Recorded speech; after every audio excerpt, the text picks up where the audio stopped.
We are talking about Michael Jackson remixes, the best remixes of Michael Jackson songs and the worst fan-made Michael Jackson songs. We're just going to talk about all of the things related to remixes today, and I am so excited to have one of my favorite guests, one of you guys' favorite guests on today, longtime friend of the show, Lego Master, Randall.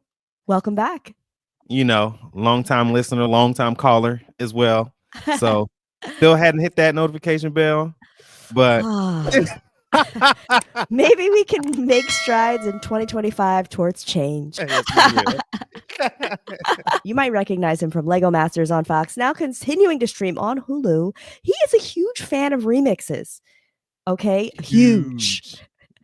And I'm looking forward to this discussion because we've just been talking about remixes casually. And I think it's a big, it's a thing in the Michael Jackson community. Some people love him. Some people hate him. Some people love to hate him. We're going to talk about what Michael thought about remixes. So if you're ready, let's jump on in. Okay, so what defines a remix, you guys? A remix or a reorchestration technically is a piece of media which has been altered or contorted from its original state by adding, removing, or changing pieces of the item. So basically, a remix is a version of a song that changes other materials to create something new. So this could be like a remix to revise a song for nightclub play. It could be a radio edit. It could be making it better, right? Randall, a lot of fans love remixes. A lot of fans hate them. I think you're one of the ones that love them. Tell me, how do you feel about the remixes? Well, I mean, we got the spoiler out of the way quick. I enjoy remixes very much. Quick story just about how I got, after I got ingratiated rather into the world of Michael Jackson and started getting more familiar with his music, back in the forum days, the early 2000s, if people were around then, getting his music and also like finding remixes of his music at the same time as I was discovering his original music. So my introduction to him was multifaceted. And what I find generally is his remixes extend the life of his original songs to me. So some people may get bored, I guess, for lack of a better term, like hearing the classics all over again. But for me, remixes, and interpretations of that other people have of his music give it a different feel and a new life to me, and give it a perspective that Michael didn't have himself, which I appreciate the diversity of, people like Teddy Riley, Frankie Knuckles, Ben Lee Brand, a whole bunch of folks that remix stuff, and a few like unofficial remixers too. So I love remixes. I love most of them. I love more of them than I don't love. I'll say that. Wow. See, now I love the fact that you're open to remixes. I think a lot of people are like the originals only. And even Michael, I remember even when he talked about like touring and doing live shows, he was like, no, we have to do the original songs the way that people heard them because that's what they're coming to hear. And to that point, I want to go to this rumor that Michael Jackson did not like remixes. Have you heard this rumor before?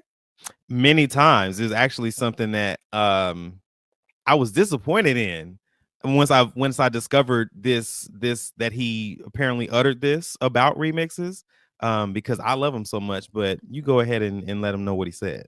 Yes. So this dates back to the late 90s.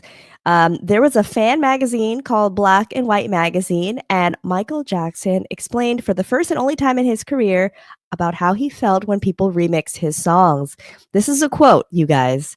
He said, "The least I can say is that I don't like them," he admitted. "I don't like them coming and completely changing my songs. But Sony says young people love remixes." "That's not true," the interviewer replied. "Young people don't love remixes that much." Michael threw a fist into the air, sighed, and shook his head. "I knew. I was sure," he said. So, I mean, okay, there are some remixes to me that like add a lot of flavor to a song, or like they make it more danceable, or like a song that you typically wouldn't be dancing to. Like, for example, the history song. Yeah, The exactly. remix of that, Exactly. it's so good. It's Yes, literally it like is. the nightclub song. The music video, excuse me, the short film was literally people dancing in a nightclub to the Mhm. history song. And you guys, like, that was my jam for the longest. And like when I don't know if I've ever told you this, Randall, like when I was in middle school and I saw this video for the first time, I like imagined my life as an older Michael Jackson fan, like in my 20s, 30s, living the dream, dancing to all Michael Jackson music in a club because of that video. Wow. And would you say that it kind of came true? I mean, I I think yeah. so. Yeah. Young MJ Fangirl was definitely like trying to manifest whatever was going on in that history video. You were Uh-huh. hitting like the kicks like that girl was doing in the video and trying Yeah, to no like all that. I was trying. I was living my best MJ fan life, like vicariously through what they were doing. But it's funny because this basically is centered around the remix album that he released called Blood on the Dance Floor. Here's some background on the remix album. So, Blood on the Dance Floor was released in May of 1997. There were two singles, Blood on the Dance Floor and The History slash Ghosts. Um, they were both released in 1997, and this quote from him was also in 1998. So, this is around the same time.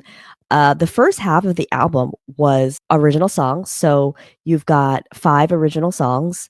And then the last 7, is it 6? Okay, tracks number 6 through 13 are all remixes of songs from the history album that came out 2 years prior. So that's why it's called Blood on the Dance Floor History in the Mix. Now, I'll say to you, I love the History Tony Moran History Lesson remix. I'm just looking here.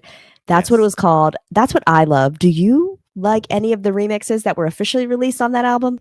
So number one, we got to start with Scream Louder, the Flight Time remix. That's probably my favorite one out of the remixes. I remember playing the Refugee Camp mix of Too Bad out, playing that all the way out. And then I liked History too.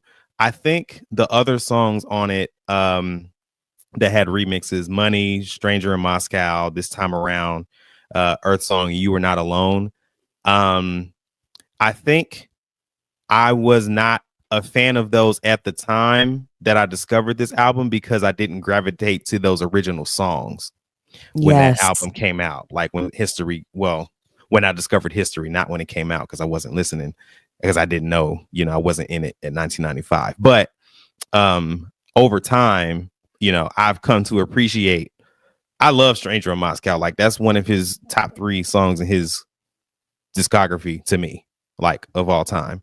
So I appreciate that remix more and all the permutations of it because the remixes on Blood on the Dance Floor are just like one permutation of many. Like there's multiple T's in-house club dubs and things like that of Stranger in Moscow, for instance.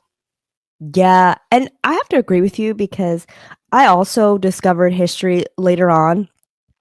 That was like not one of the records that my parents were playing in the house, so I didn't Mhm. know, even though they were Michael Jackson fans too. So this kind of slipped under the radar, and I don't certain songs like I don't feel like the remix adds to them. And to me, like a remix for it to be good, it should make it better or like more enjoyable to listen to in a certain situation. So Yeah. like the this time around, like I like the original, and the only thing I can remember is the this time Yeah, around, yeah. this time around. It's like, I Yeah. mean, that's the only memorable part to me, which is cool, but like, will I jam to that down the freeway? Like, I don't know. No, and there's like slower remixes of that song or songs that are of, an easier pace to jam to of this time around. That are more I think Dallas Austin has a couple remixes of this song, for instance, that you could probably listen to in the car. Yeah. See, if I can't listen to it in the car and I'm not listening to it like when I'm just zoning out, like I gotta say this too, like as an observation of this album in general. Two things. right? Number one, the quote that you read of Michael talking about he doesn't like remixes, and having those remixes on this album. On number two, on the other hand, it's so fascinating to hear a song that generated from the Dangerous era, that being Blood on the Dance Floor, become, you know, a title track to an album 6 years later, and him telling Teddy Riley like, oh, this is a smash. Like, I know what a hit is, but this is a smash. And not only that, but then having this project be something that he'd rather have people discover as opposed to something that he promoted as fervently as History, as Dangerous, as Bad. So it was a very, like I said, multifaceted project in so many ways, because it was coming on the heels of such a highly promoted project and tour, because he released this album in the middle of his world tour.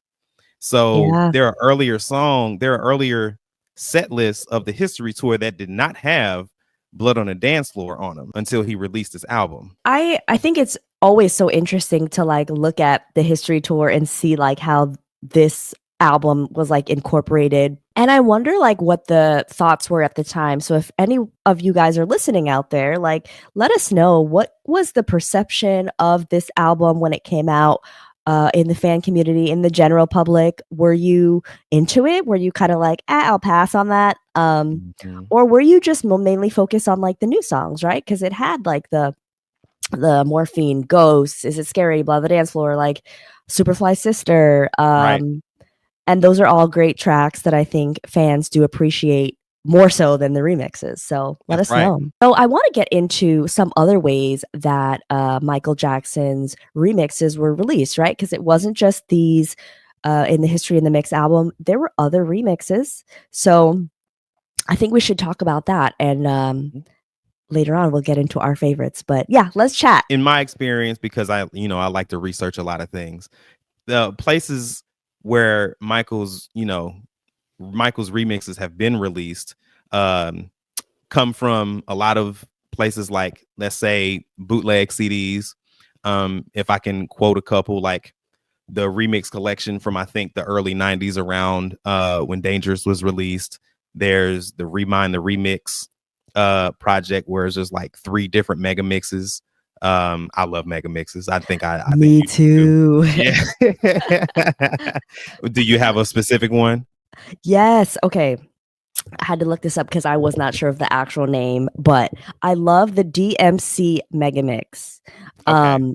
It's so good, and it covers like such a broad like range of Michael's solo career. I love it.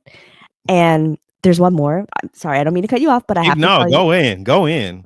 There's a mega mix called Diamonds Are Invincible by Mark Ronson that they did for Michael's 60th birthday anniversary. It was like when they did the diamond celebration in Vegas. Oh yeah, you went. Yes, I did. Yes. Number one, that party was off the chain, and the estate needs to do that again. Number, it was so cool. Like Mark Ronson was in a pool DJing in the pool, and they had like these like glow up balloons and stuff that were in the pool glowing, and they had Michael on a big screen, kind of like they did in that History in the History mix video. Yes, it was so cool. Wow. Okay. So was he like fully clothed in the pool? He was fully clothed. He was on, I know, right? Imagine. Like, we gotta paint the picture a little better than that. Right. Okay. So he was on like, it was like a riser in the pool, okay. And the DJ stand was there, and he had a like, he was DJing, but then he like premiered this remix there. And I remember people went crazy because it was like the strings for Don't Stop Till You Get Enough is how it kind of opened. And Michael was like, oh, don't stop now, or whatever. And it was just so cool. So you guys can listen to that on Apple or Spotify or whatever, because that's available. It's available on all the streaming platforms. Okay. Unlike the DMC remix that I had to YouTube. And a lot of these remixes, they're not streaming. They to that point, right? So like if a remix hasn't been released officially, like say on B-sides or in project commemorative projects like Bad 25, Thriller 40, you won't find it on streaming for the most part. So yeah, like a lot of these remixes have been, they've come out on bootleg CDs or even CD or vinyl singles back in the day. Like those started coming out as like extended versions of songs. So like extended version of Thriller, or extended version of Don't Stop Till You Get Enough, or extended version of Bad. And then over time you start seeing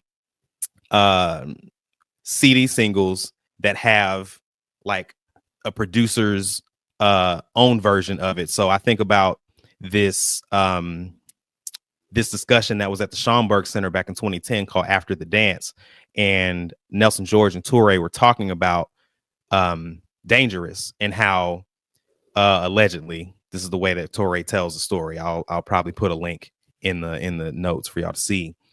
He tells the story about how the songs were created.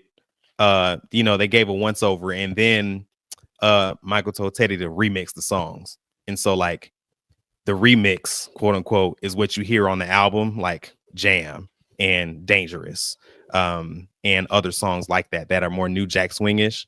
So I like hearing like 3-4 different versions of Jam that, Teddy might have isolated this sound, or like put these extra ad libs in that weren't in the album cut, stuff like that. And then you start hearing more house inspired remixes, like I was saying earlier, like Frankie Knuckles, Masters at Work, Brothers in Rhythm, stuff like that. And you start seeing these on CD singles. And then fast forward, you'll see from the Ultimate Collection in 2004, where there's a couple remixes like Who Is It? And then a couple years after that is the Visionary Video Singles Project. Now, I don't know how many people remember this, but this is around 2006, 2007, when you bought a box set of the Visionary, and it came with Thriller. That was the first song in it, and it was a dual disc. So it had a song on it, and it had the short film on the same CD. And you had to buy 19 other individually numbered video singles to fill that box, and they were all his adult singles from the Off the Wall era on. And so that's another place where you came across a lot of remixes, in the event that you didn't come across them, in forums on YouTube at the time that was just starting. Did you buy the Visionary singles? Every single one. Like, I was in college spending money that I should not have spent. That's hilarious. Like, I was with no job, spending money buying, but I got them all, and they still in my parents' house. That's wonderful. It was worth it. And now I'm sure that's like a huge collector's item, because I mean, a lot of these items and the singles and all that, they're out of print, obviously. So like they're not still being distributed like the full albums are. So that's a great find. Yeah, I'm gonna dig it out of the garage and get some B-roll to show you guys if you guys are watching on YouTube. Make sure you're watching. Sometimes the episodes will be on Club 30s with MJ Fangirl on all your streaming platforms, but also on YouTube, and that's where you can get the full, like, the visuals. So make sure that you're subscribing. Thank you to our Patreon Platinum sponsor, Marlis. You are the absolute best. Thank you so much for your support. If you'd like to support and get your name mentioned, visit my Patreon for more info. And hitting the bell, Randall. As we were saying about these remixes, right? As we were saying. Back to the topic at hand. Now I feel like we can talk about our favorite official and unofficial remixes, because there's another side of this, you guys. There are fans that have accessed multi-tracks in some kind of ways, and they have like literally been able to breathe new life into Michael's discography. And like, we cannot talk about remixes without talking about those. But first, let's talk about the official remixes.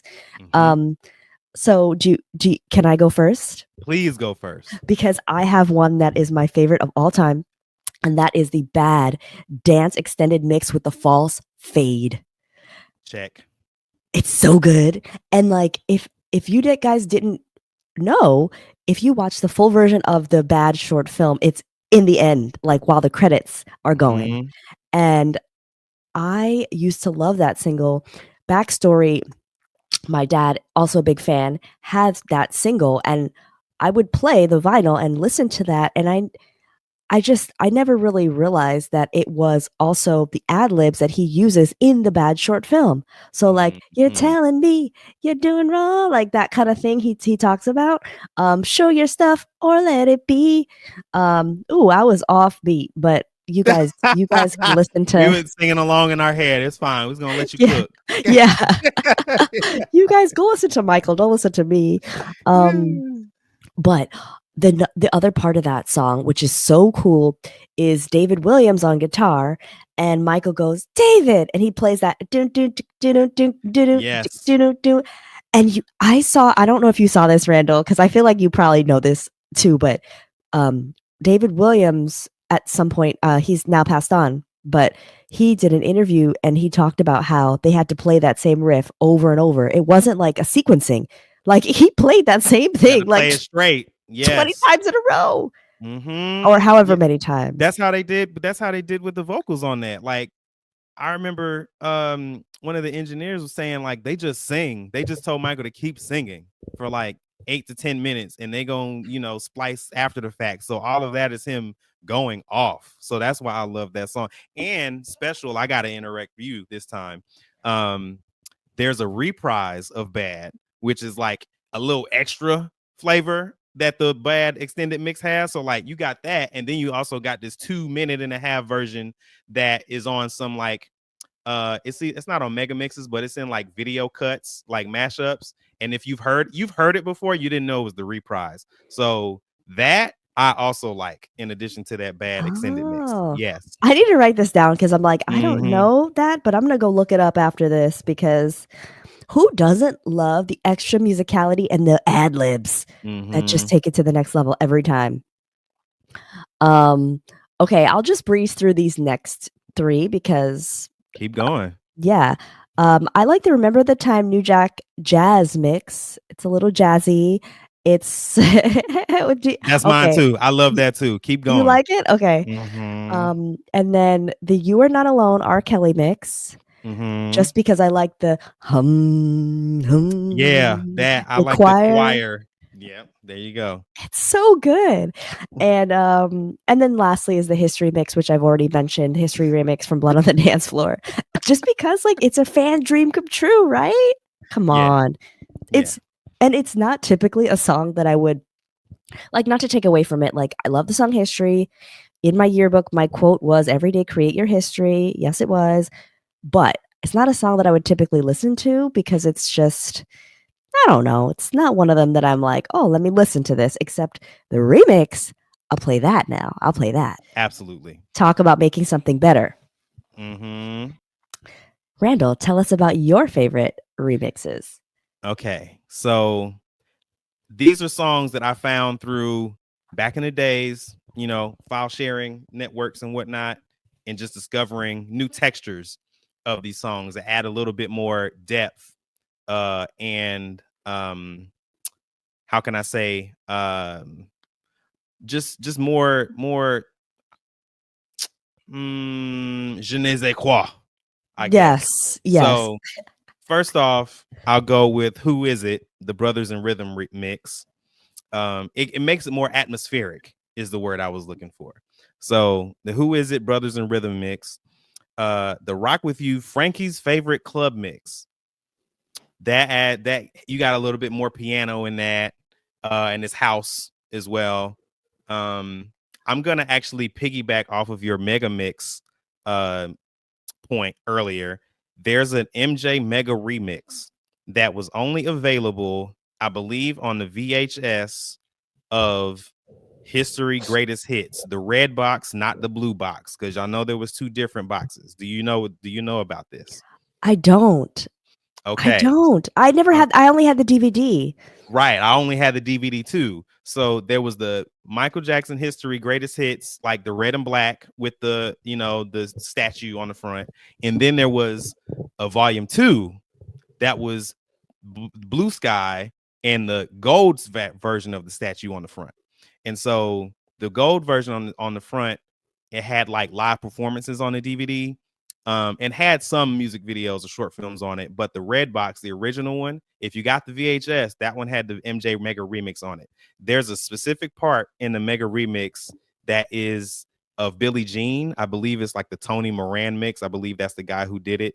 I remember scouring the forums and being like, is there a full version of this part? Because the Mega Remix was a combination of multiple remixes that actually existed in full. But that was the only part. That was the only part that didn't have a full remix, that Billie Jean part. So that's a plus 0.5 for that list. And then I'll give an honorable mention of another one of my favorite mixes, which is also Teddy Riley, Jam, MJ's Raw. Different type of introduction, but still the same sounds, but different arrangement. So shout out to Teddy Riley. Yes, I gotta say, I feel like the Dangerous album, the Dangerous songs, had some of the best remixes. It did, right? And like the widest variety of sounds. Mm-hmm. And yeah, I mean, I think it's cool, you know, the record company, the producers, they do their thing. But now let's get into the fans, because the fans, like seriously, I really gotta commend fans that go out and do their own thing. And we got to give a big shout out to Single White Glove. Oh my God, Single White Glove need to get put on. Like if there was a MJ chain, like a Rockefeller chain, like they need to put the chain on Single White Glove. Yes. Seriously. He deserves his props. His remixes are so good that Teddy Riley on his verses, and we talked about this. Okay, let me give a little backstory. Verses was the thing that they were doing during the pandemic when no one could get out of their house. So they had artists like kind of battling, showing different songs. Teddy Riley and Babyface did a verses, right? It was Babyface. Yeah, it was the Babyface. The second time, not the first time.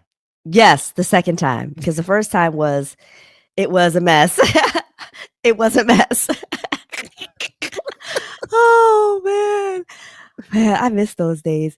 Anyway, the second time, Teddy Riley branched off and did his own thing after the Wi-Fi just got disconnected, and he was like, he was kind of taking requests in a way, and he was like, "Let me play the Y'all Blood on the Dance Floor." He used Single White Glove's remix of Blood on the Dance Floor. I couldn't believe my ears.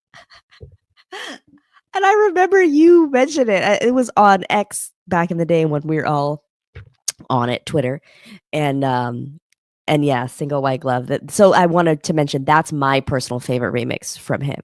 Blood on the Dance Floor, Single White Glove extended mix. I can't believe that came out like 7 years ago. I was just looking at that timestamp like within the past few months, and it feels like it came out around when everybody was locked down. Like I can't believe that was pre-lockdown. So I know. Woo.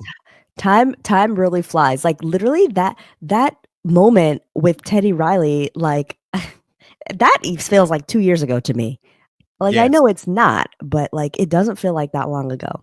Okay, so what about you, Randall? Because I know you're a big fan of fan remixes as well. Yeah, so I'm gonna continue the SWG love. I'm gonna go with Scream, that extended mix. That the way that he arranged that made it feel like it was premiering. Like it made me feel like I was back in '95 waiting for the video to drop. Like that's how watching that, you know, extended video and him using the behind the scenes stuff to kind of extend the length of it, and also add more vocals in it. That's probably my favorite mix of his. Also, I want to shout out another unofficial remixer who I just kind of got on within the past year. This guy truly changes the texture of the songs by recontextualizing them in different eras of Michael's career, and also adds Easter eggs in it.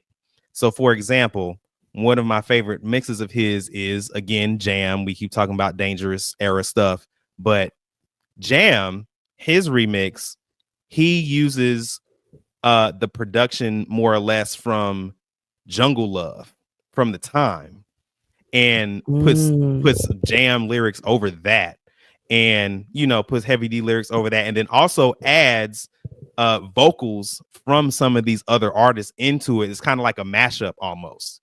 So he also did another one, Why You Want to Trip on Me, and uses Jimmy Jam and Terry Lewis's production. He reproduces it, but like the arrangement from Janet's Control, and causing an 80s mix. And then he has some Janet lyrics in there too. So Eulonzo is his name. I know I've been burying the lead. Eulonzo mix. So go listen to his stuff. You want to talk about extending the life? I like remixes because they are portals into other places that you can explore. So like if you hear Why You Want to Trip on Me, the Eulonzo mix, you might want to pull up some Janet Control stuff from the 80s after that, or you might want to pull up some Jam and Lewis stuff, or you might want to pull up more of Dangerous. Like it's like a fork in the road. You can go any way. So shout out to both of them. Special shout out to the Reflex Rock With You remix. Shout out to Groovefunkel with a lot of Jackson's remixes. I know we talked about Michael, but we want to talk about Jackson's remixes. Groovefunkel got that on lock, especially This Place Hotel, Wondering Who, Can You Feel It, all of that stuff. And I think shout out to Nick, remixed by Nick. He also got some hits too. Yes. Thank you. You know what? That just brings me back because a lot of these remixes were like, I feel like in the last 5 or 6, 7 years, like very heavily played and by the fan base. And they all deserve their flowers because they really brought some great, just some great flavor to Michael's songs. Yeah, and Nick's stuff is more pop-ish. Like Groovefunkel and Reflex, they kind of operate within the sonic landscape of the time and kind of make their own extended versions. But Nick adds, some pop edge to it. Shout out to Nick for his Bad, Totally Rad mix, part 2 specifically. But I gotta go look that up. Yes. And it's funny because you have so many, I feel like you're a wealth of knowledge when it comes to the remixes, Randall. And we could not close out this episode, or this portion of the episode rather, without leaving you guys with a couple gems. Now, Randall, what have you done for the listeners today?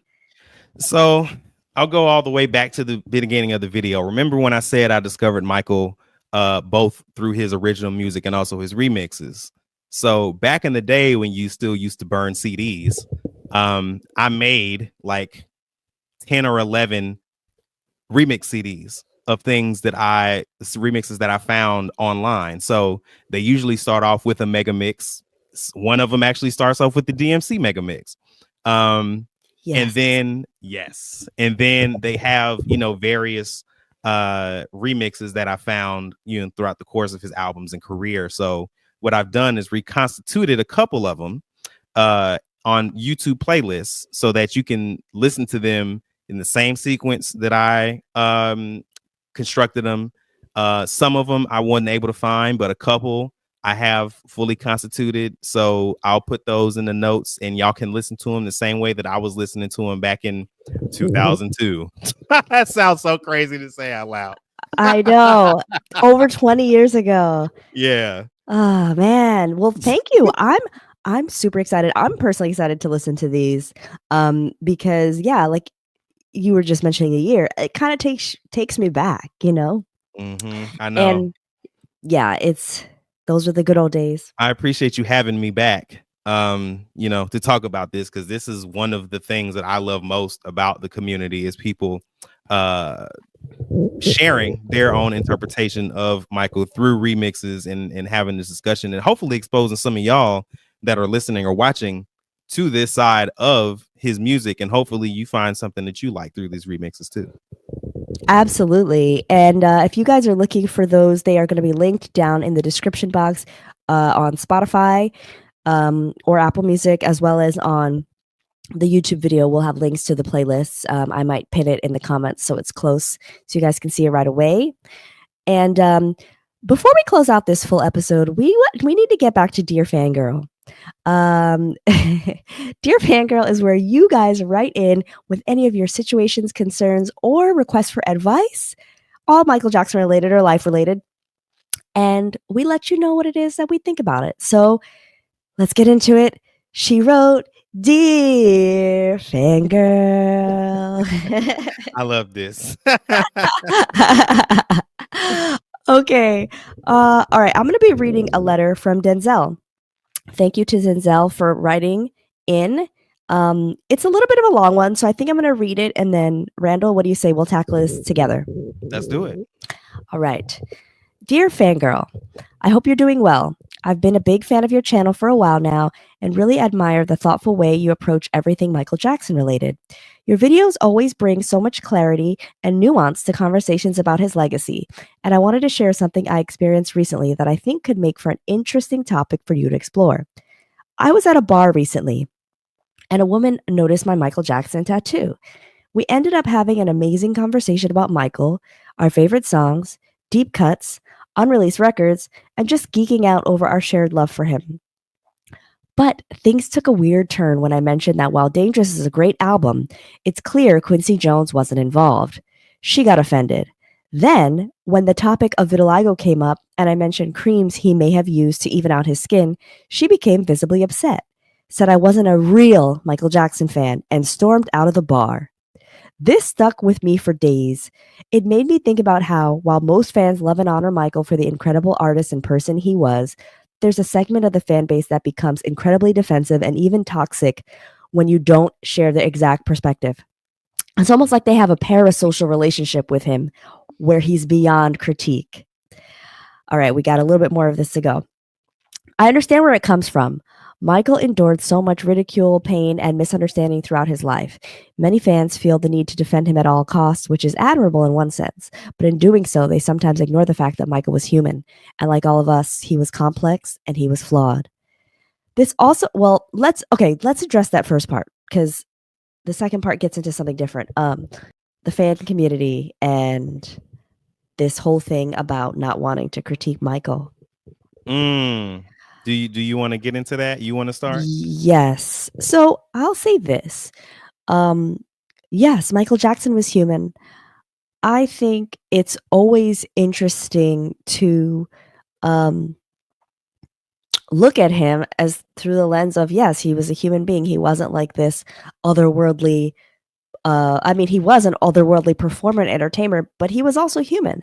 And I think in order to be a fan, like, isn't it more interesting to like discover all the facets of somebody that we have access to, right? Because we could talk about critiques and praising him all day long, but we really only know what Michael allowed us to know, especially at that time. It's not like 2025 where all of the celebrities are on, they do something and you see it that same night on TikTok. Like it was a little bit different. So I feel like I like those conversations where we can get into like, a little bit of banter about Michael or, wondering about certain things, a little bit of speculation, as long as it's not done in a negative way.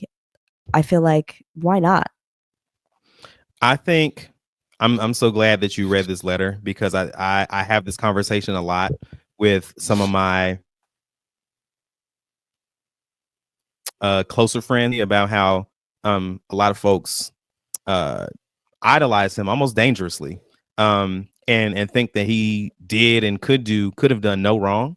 I think it does a disservice to the music, to be honest, if you want to start there, because he sings about flaws. He sings about, stuff that he goes through or he went through. Yeah.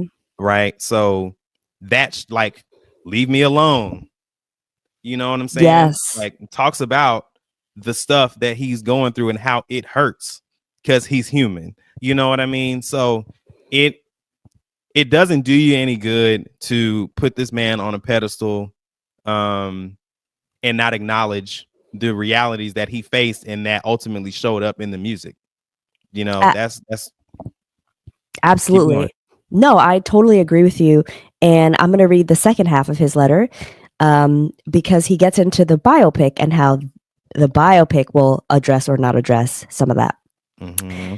Denzel continues, this also got me thinking about the upcoming biopic. On one hand, it could sugarcoat his story to cater to fans who want a sanitized portrayal, which might not help humanize him for a broader audience. On the other hand, if the film takes risks and delves into the nuances of his life, some fans might outright reject it as propaganda, simply because it challenges their idealized view of him. I wanted to ask if you've ever thought about making a video on the topic of toxicity within the MJ fan base, specifically how some fans, while deeply loving Michael, may be contradicting his own message of love and understanding by being so combative or unwilling to see him as a human. I think it could spark a really meaningful conversation within the community and help us all better honor Michael's true spirit. I'd love to hear your thoughts on this, whether it's something you think it's worth addressing in a video. Thank you for taking time to read this and for all the amazing work you do. It means a lot to fans like me. Well, thank you, Denzel. I hope that they address the real Michael Jackson in the biopic, even beyond what my understanding is as a fan. And I think Randall and I have talked about this in past episodes when we've talked about the biopic. I think it's important that they bring reality to the forefront, because I think Michael Jackson is such a, he's such a figure, like a massive star, and he's almost looked at as like a caricature in some ways. And I think it's important to bring the humanity back to him. I have two separate thoughts. Number one, from what I've heard from Antoine Fuqua, the director of this biopic, and as well as one of the producers who also produced Bohemian Rhapsody, I expect there to be a fully realized retelling of Michael's career and his life. The facts as we know them, some stuff we probably don't know. As much as, like you said earlier, as much as we knew up to that point, I'm sure there's going to be, new stuff in there. So I expect there to be some truth telling in there, and some, they're going to put it out there. I don't expect, rainbows and potpourri of this biopic. Honestly, I would not like that movie.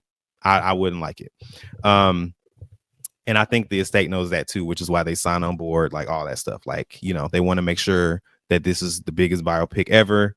I'm hopeful that it will be. Jafar, you're going to kill it, dog. Like, I'm cheering you on. Like, everybody involved, I'm with y'all. Second part, when we talk about toxicity in the community, this is like my 2-minute spiel. I could probably do my own video on this, but I had a conversation on Facebook. I want to say this is around 2013. It used to be my pinned post on Twitter, maybe around 2016. But I was talking to somebody about, Michael and all his eccentricities and all the things that we know about him. And I was I made a general post on Facebook that kind of referenced that. And I said, look, those of us that are fans, most of us have probably taken 5 minutes on the internet to look stuff up, at least just to make sure that we know what we're talking about. But then we get looked at as crazy because of that. Now, there are those of us who have a sober look, a sober perspective on Michael. Like, take everything into context. Know that some stuff hit, some stuff didn't. Some stuff was great, some stuff might not have been as great, right? And take the totality of his career and life in full, right? There are some of us. I feel like I'm giving his speech at MTV 1995 VMA.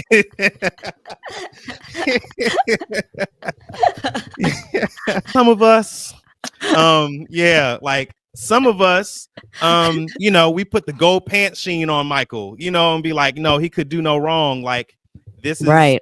If you don't like it, it's your fault. If you don't think it's great, you don't have good taste. If you think he did XYZ, that's because you aren't a redeemable person. Mm-hmm. And those people don't allow for a range of emotions and thought and feeling for in the middle of conversation. And so those are, quite frankly, the people that others outside of the community reference when they talk about Michael Jackson fans. They don't talk about those of us that have the sober perspective and can actually have a conversation and admit, all right, you got me on that one. All right, how about you open yourself up to that? Right. So it's that loud minority that quite frankly could be spoiling the fun for most of us.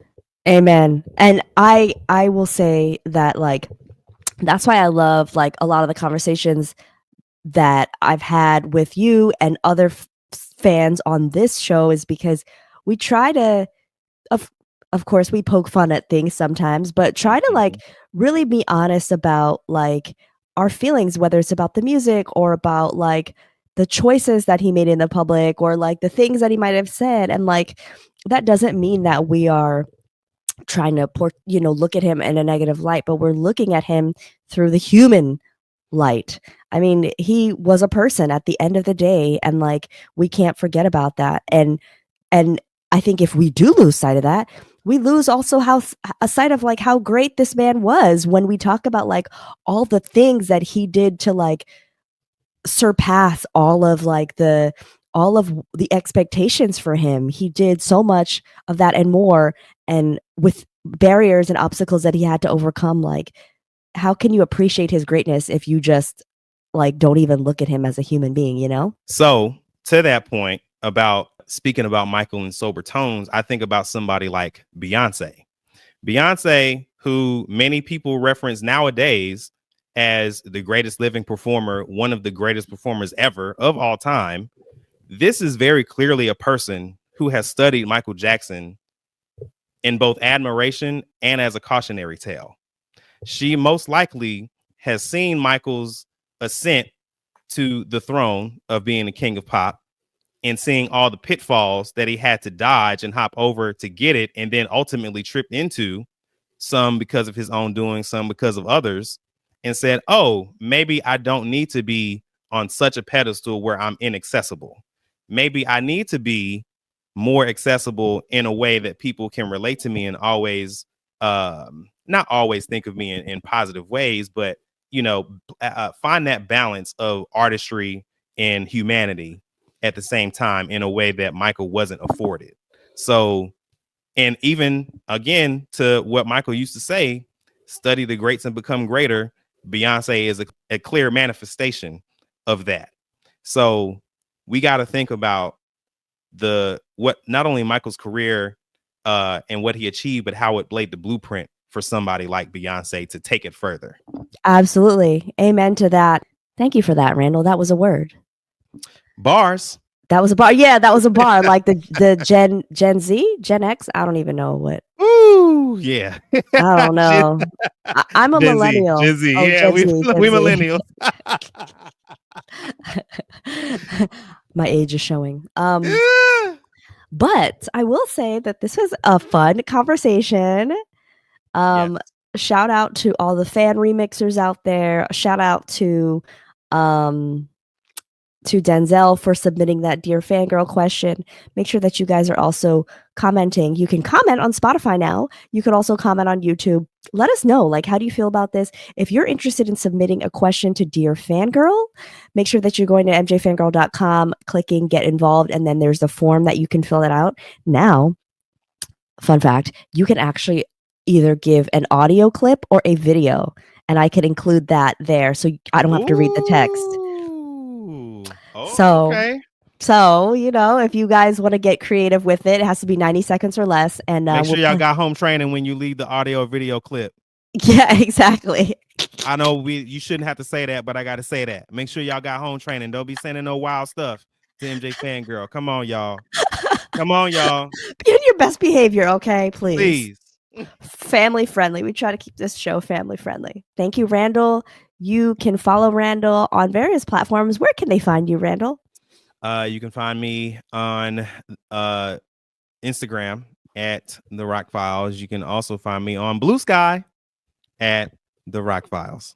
Amazing. And you can catch him on your television screen by powering up that Hulu app and going to Lego Masters season 2, and 2. you can also find me at the end of season 3 for the Celebrity Holiday Bricktacular. Yes, he has some amazing Lego creations going on all the time. So make sure you guys follow him. If you're watching this, you already see his Leave Me Alone rocket ship in the back. All right. Well, until next time, we'll see you guys later.